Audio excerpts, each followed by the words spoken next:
السلام عليكم ورحمة الله وبركاته. حبايبي، شلونكم؟ أخباركم؟ أتمنى تكونوا بخير. وانت عم تشوفوا فيديو اليوم حبيت ايش أسوي وياكم حبايبي وصفة جدا سريعة وسهلة، أتمنى تعجبكم حبايبي. وعدوني ما كنت أنزل فيديوهات بالأيام السابقة، لأن صراحة ما كان عندي أبد لا خلق ولا طاقة أسوي يعني فيديوهات وإحنا نشوف أوضاع إخواننا بفلسطين. أتمنى الله ينصرهم يا ربي، والله يكون بعونهم إن شاء الله.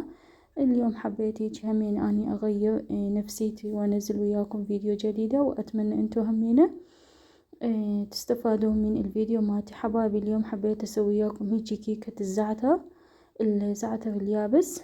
نزلت حبايبي عندي حبتين من البيض بحرارة المطبخ، نزلت عليها ملعقة من الفانيليا، وعندي ربع كوب من السكر حبايبي. ما كترت لان ما اريد الحلاوة مالته يصير هواية. فاذا حبيتوا همين تقدرون تسووها مالح، يعني ما تضيفون عليها السكر، تضيفون شوية ملعقة صغيرة من الملح، يطلع عندكم مملح، يعني يصير يطلع حلو همينة ويا الشاي حبايبي. خلطتها كل زين حتى حصلت على هاي القوام الكريمي. عندي استكان من الزيت النباتي الاعتيادي، نزلت على الخليط اللي سويناها. وعندي هنا حبايبي نص كوب من الحليب. اخلط كل المكونات كل زين، وبعدين راح اضيف عندي ملعقة من البيكنج باودر او خميرة المعجنات، وراح اخلطها كل زين وانزل عليها عندي كوب من الطحين، فقط كوب من الطحين استخدمت حبايبي مو اكثر. عندي كوب من الطحين، كوب كبير يعني من الطحين. راح اخلطها كل زين، وبعدين راح نجيب صينية مال الفرن ندهنها بالزيت كل زين. عندي هاي الزعتر حبايب، الزعتر اليابس. اني حبيت اخلي بالعجينة همينة شوية من الزعتر حتى عند الاكل يجي للطعم الزعتر. اذا حبيتوا فقط ترشون على الوجه، هذا يرجع لكم. هسه جبت هنا حبايب الصينية مال الفرن مدهونة بالزيت كل زين. راح اجي انزل عليها الخليط، راح ادخله على الفرن على درجة حرارة 180. الفرن يصير مسخن عندي سابقا بالرف الوسطاني من فوق ومن جوا، تستوي عندي براحته. تقريبا اخذت وياي الاستواء مالته 20 دقيقة. بهاي الشكل حبايبي نزلت الخليط، راح اجي شوي شوي اضغط على الصينية مالتي حتى تطلع عندي بشكل متساوي. اني خليت هنا حبايبي همين على الوجه جبنة كيري او جبنة مثلثات براحتكم، فطلعت كلش طيبة صراحة وياها. يعني حبيت هيجي اجربها فطلعت كلش طيبة، يعني حتى اهل البيت همين حبوها هواية.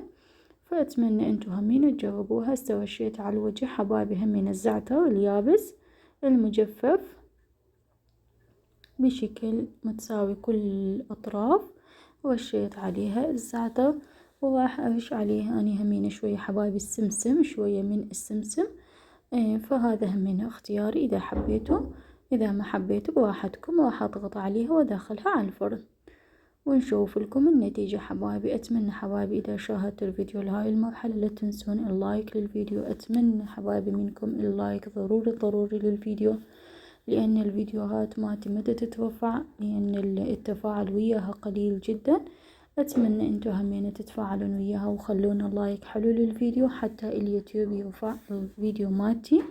هاي حبايبي طلعت عندي الصينية من الفرن، شوفوا ما شاء الله شكله وطعمه تخبل. أتمنى انتو همين تجربوها. هسه راح نجي نقطعها، خليته شوية بالمطبخ الحرارة مالته طلعت. هسه راح اجي اقطعها وياكم ونشوف لكم القطعة منها تسووها ويا الشاي للفطور. إذا عندكم عزايم شي تقدرون تقدموها لهم، يعني بشكل إنه لذيذ جدا وطيب بنفس الوقت وسهلة. يعني حبايبي تقدرون تسووها ب10 دقايق تكون جاهزة عندكم الكيكة مالتكم. طريقته جدا سهلة ومكوناتها جدا سهلة ومتوفرة بكل بيت. هاي يا حبايبي شوفوا ما شاء الله كيكة اسفنجية عندي بطعم الزعتر اليابس المجفف. شوفوا كيكة ما شاء الله هشة وطرية، وهاي الجبنة حبايبي انطت إلها طعم ثاني، وأتمنى انتو همين تجربوها. إذا جربتوها حبايبي أقول لكم ألف ألف عافية عليكم، وأتمنى فيديو كان ممتع لكم، وأتمنى حبايبي لا تنسون اللايك ضروري هواية للفيديو، وأشكركم وأشكر كل المتابعين القناة. وهسه أقول لكم حبايبي السلام عليكم ورحمة الله وبركاته.